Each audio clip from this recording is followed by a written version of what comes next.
Maybe you're in your 40s or even 50s and noticing more fat around your middle, and it's not your imagination.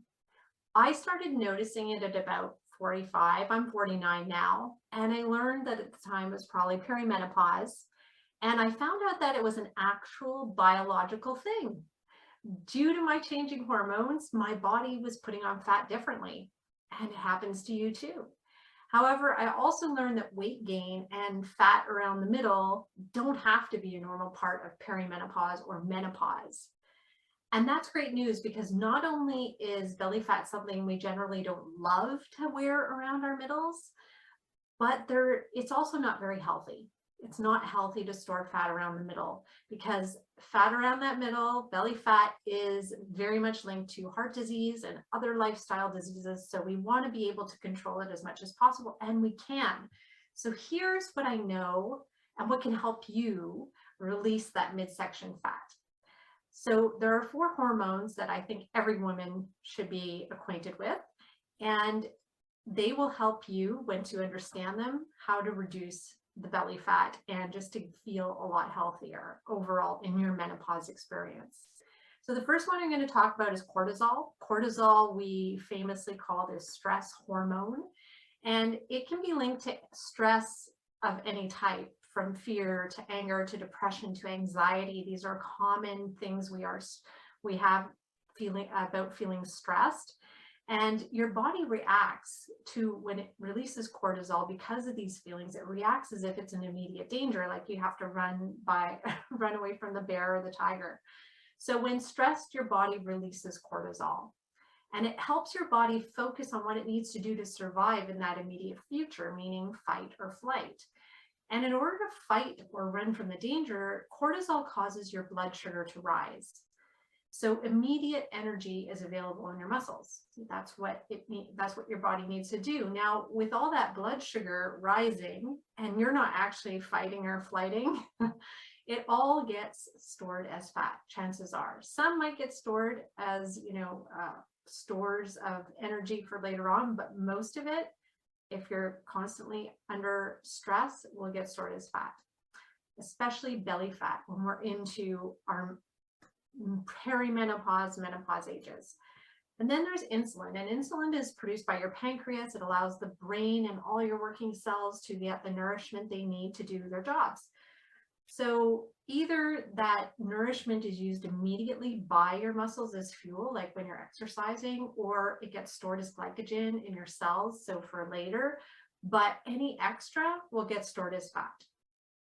And in addition to that cortisol causing fat storage, anything you eat that's sugar processed food, that is what I call pre-digested food, because it's so broken down by the factory, your body doesn't even have to work to break it down.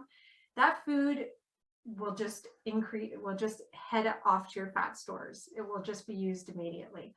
So if your insulin keeps spiking due to the intake of sugar and processed foods and high stress, the pancreas will eventually get overworked, and that's when we end up with something like type 2 diabetes. So something, again, that we can prevent. So the last 2 hormones are what we generally call the female hormones. They're estrogen and progesterone. So they're created in our ovaries, and obviously when we get into perimenopause, all that starts to fluctuate, and in menopause, they really drop down. So the reason they are so good during our reproductive years is because when you have good levels of progesterone and estrogen, they tend to temper your levels of cortisol, and therefore temper your levels of insulin as well. So that really helps. In addition, progesterone also speeds up your metabolism. So that's why we generally get hungry when you have your period, is because of progesterone. Now, when menopause happens and these hormones drop drastically, then what also happens that's even more significant is that, yes, progesterone has dropped drastically and estrogen too, but because of other things, estrogen gets inflated. And then we have this unbalance between progesterone and estrogen. And I'm going to tell you about what that is. It's called estrogen dominance. And it happens to so many of us. And this is a big cause of our belly fat, is although the ovaries have stopped producing these particular hormones, they are created in the adrenals to a smaller extent, but estrogen is also being produced by your fat cells. So the more fat you have in your body, the more estrogen you're producing. In addition, the liver is also pumping out estrogen due to alcohol and coffee consumption, due to medications, due to fast foods that it's got to digest. And not to mention that there are compounds out there that mimic estrogen. We call them xenoestrogens, things in plastics or herbicides or pesticides. And ultimately, these are all types of estrogen that cause our, ratio of estrogen to progesterone to go up. And the problem with that is that that increases your cortisol. That's your stress hormone. And we become more resistant to insulin when that happens too, which then in turn causes that fat to be stored around the middle. So estrogen dominance becomes the biggest problem here. But there are things you can do here to prevent it from happening or to turn it around when you notice it happening. And the first one is reduce your stress. That is the first place I start with my clients. What is stressing you out? What are the big stressors in your life? Notice what they are and notice the things you can do to help yourself. And that could be anything from just taking a few deep breaths, sitting in meditation, going for a walk, anything where you can visibly notice yourself getting calmer. That is a huge, huge thing when it comes to middle age and belly fat. Another thing, start moving. So that walk I just talked about, that's fantastic. That works. Anything that's activity can work if it's not too strenuous. So you want to go for things, a walk, even a run if it's not too strenuous for you, a workout if it's not too much.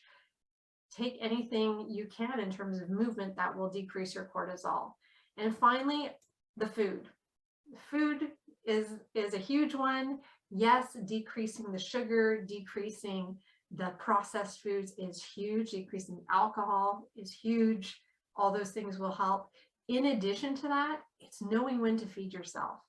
So this will help enormously as well in terms of not overfeeding your body, because that is also feeds into this problem.